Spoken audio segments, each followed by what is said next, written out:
այս օրերին այս խաղաղության պայմանագիր կոչված ճակերտավոր ասած այս չարիքի մեջ նաև չարիքով ավելի ճիշտ նաև այսօր տեղի ունենում այն մեծ ողբերգությունը, որը մենք անվանել ենք Պրահա 2, այսինքն հանձնելու բոլորիս մեր պատիվը, արժանապատվությունը, հայրենիքը, կյանքը, մեր ամեն ինչը, մեր գոյության իմաստը նույնիսկ։ Եվ ինչ էր ասում, մենք տեղեկություն ունենք, որ այս ստախոսը, գերագույն ստախոսը հանդիպել է օտարերկրյա դեսպաններին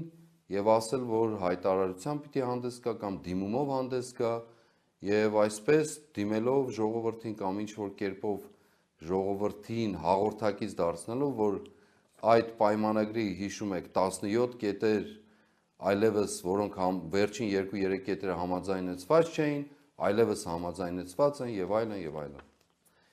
Եվ սակայն,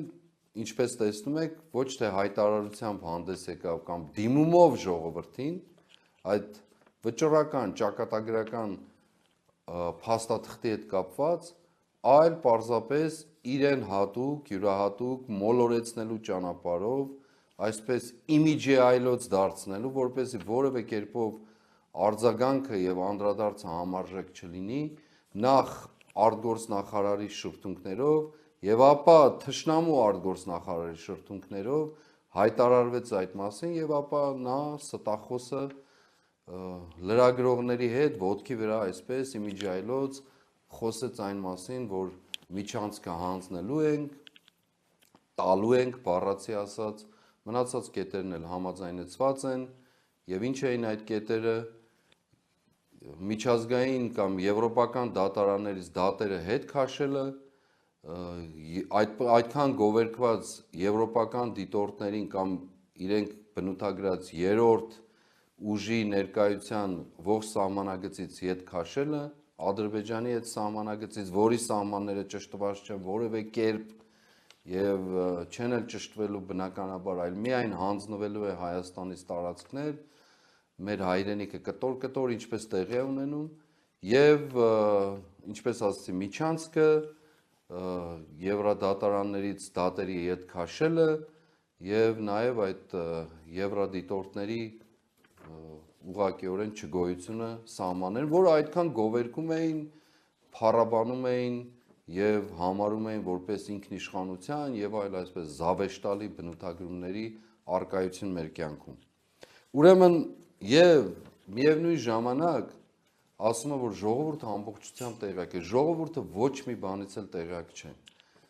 Ուրիշ հարց, որ դուք զանազան առիթներով այս կամ այն կերպով այդ բոլոր կետերը ինչ որ ձևերով մոլորեցնելով, մեկնաբանելով, խաբելով, խաբխփելով առանց որևէ կոնկրետ բանաձևումների տեքստային ներկայության փորձել եք փոխանցել, ինչպես այս վերջինը արեցիք, ինչպես այս 3 կամ առաջին օրը խոսեցիք այդ մասին։ Եվ հիմա ժամանակն է, որպեսզի այդ փաստաթուղթը, որը դուք այդքան գովերքում եք, հրապարակես ուղղակիորեն գրավոր տեքստով ամբողջությամբ, որպեսզի ժողովուրդը իսկապես ծանոթ լինի։ Կամ ելնես եւ բարբաջես, խոսես, ուղղակիորեն խոսես, կետ առ կետ ընթերցելով եւ կարդալով, որպեսզի այլ որևէ ձևով ձեր սիրած բառով մանիպուլյացիաների մեր արտահայտության մոլորեցնելու որևէ առիթ չստեղծեք, խարդավանքի մոլորեցման ստի որևէ առիթ չստեղծեք եւ մեղքը նորից որևէ մեկի վրա չդնես։